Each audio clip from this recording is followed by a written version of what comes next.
Sure. little window into your world is just a treat, you know? Yeah, definitely. Yeah. I love what you've done on Chuck. Thank you. You know, the show, to me, it's a nice, wholesome show with all that's going on. And I think you've lent to that. I really appreciate that. Thank you. You know, it's funny, at the TV Guide panel today I did at the con, somebody asked me, they said, what's your favorite part of playing Chuck? And I said, I love his heart. You know, I love his moral compass. I love that he cares so much about his friends and his family and doing the right thing. And not that I wouldn't love to play like a really dirty, awful, horrible character someday, in the right context, of course. Because as an actor, you want to stretch yourself and whatnot, but I really do. I've always loved Chuck's heart, and I love that people can resonate with it, and they receive that, and they appreciate it too. Yeah, it's a wonderful thing. I got my dad watching the show now. Nice, nice, man. That's awesome. My dad loves the show too. Yeah. I don't know if it's just the show. Well, there's always that proximity bias, sure, but I think it's a really beautiful thing, you know. Yeah, definitely. So what's upcoming for season 5, and you know, will Morgan intersect past episode 3? The way it's going, you guys blink it in and out pretty quickly these days. You know, that's a really good question. One I'm not actually at privilege to answer. Need to know basis. Yeah, well, it's just kind of one of those things where, you know, a show like ours obviously is driven so much on like what's going to happen, and I have one of the biggest mouths in Hollywood. I think it's in some record books. So they know not to. So they know, yeah, they know not to tell me, so I don't tell anyone else. I actually do have some information. I'll say this, Morgan. We do pick up in the 5th season, and Morgan still has the internet. What happens after that, you'll have to watch the show to find out. I sure will. Now, how is it working with Yvonne on the set? Obviously, you guys got married this year, and what's going on? And tell us a little bit about working with Yvonne on the set. Oh, it's great, man. I mean, look, our family, the cast and crew really is a family, and you know, there's ups and downs and long hours, and you know, people have lives and that exist outside of just the show. But it's hard to imagine sometimes because we're there for 14 hours a day, every day. They're your family. But but they are, you know, You spend more time with them than you're married to, have kids, the whole thing. It's your life. And Dave is our prop master on the show. I want to say on-set prop master. Yeah, on-set prop master. Scott Bauer is our prop master. Dave is our on-set prop master, and we were really good buddies even before he worked on the show, and then we've become best friends and, you know, business partners. But working with Yvonne is fantastic. She's a lot of fun. She's always game to jump in and kick some butt. You know, she's definitely had that tomboy in her. Josh Gomez is just one of the greatest dudes I've ever known in my life. Just so much fun, huge heart, so funny. Adam Baldwin is like our pops on set, you know, although he doesn't age. I mean, the guy still looks like he's 35. He's 175 years old, nobody knows. So it's a great experience. The day-to-day is a great experience, and we really do have a lot of love. I mean, I almost hesitate in saying that sometimes because I feel like people think I'm just like BSing them, but it's really true, and I think all of our guest stars that come through feel that too. Yeah, because I've got to sit down with MCL, Mark Christopher Lawrence, and Scott Brinsky. They just rave about the set, the crew, the cast, and now it is kind of a family atmosphere. Yeah, it's true. I think we're really lucky on the show. I mean, you know, the show's season 5 now, and I think it's a great way to kind of finish it up since we kind of all know the outcome. And you know, when we see the kind of the finish line, and we know that when we finish this time, that we all can say, hey man, it's been a great show, it's been a great opportunity to work with everyone, and now we know that it's over, instead of that always at the end, like, are we coming back, are we not coming back? I think now we can really kind of finish it off in a great way, really strong. Just a really strong way to kind of wrap it whole thing up.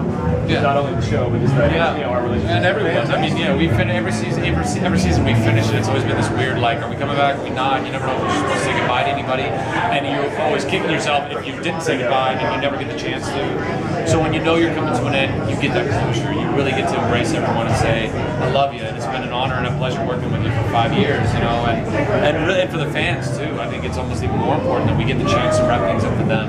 And you don't want to leave people hanging. Sure, certainly. I helped in the Twitter campaign this year with the advertisers. Yeah, that's awesome. Thank you. Subway campaign. Thank you. All of that. We just wanted to see the show brought back. You got a big fan base out there. It's huge. That's incredible. And it's not just the size. It's actually the size of the fan base. It is big. You know, it's certainly in the millions, 5 million. Well, actually, if you really break it down, I think we probably have about about 10 million fans out there. If you go live viewers and DVR and Hulu and then international and downloaded and everything. But it's unfortunately the live numbers are what counts really for the advertisers, which I understand. And they're hovering around 4.5 million, and it's just not enough to keep the show going.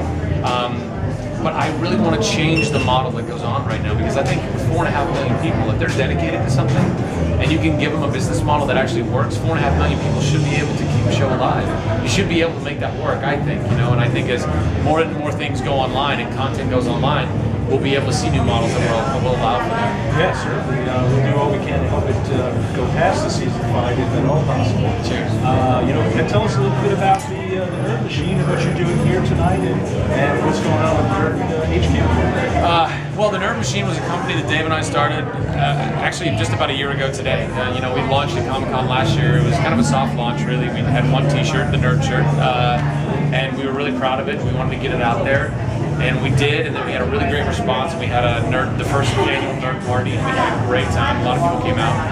And then over the last year, we've just built the company. We've got how many people? 100 pieces of 100 pieces of merch with everything now. We sold one shirt in 1 year. Now we're doing hats and hoodies and accessories and flash drives. Yeah, iPhone cases and iPhones. And but you know, the goal, and we told people this when we first started the website. The goal is to have a hub for all things nerd. And we had to start small because you know you expose yourself less if you're making an easily consumed item like a T-shirt. But if we do well enough, you know, the idea was always to start getting into software and hardware and making gadgets and gizmos that improve your life, that streamline your gaming and your workflow, and that all are kind of branded in this fun world of the nerd. You know, because we label ourselves as such. I'm a huge technology and gaming nerd, and that's obviously why I want to be in that world and why I want to keep doing it. And also an entertainment nerd. I mean, I work in that world. It's what I do. Yeah, I heard, or I think on the website you're talking about developing some movies or TV shows for that. What's on tap? Yeah, well, right now we're doing a lot of like short version content right now. We just finished 3 videos with Break.com.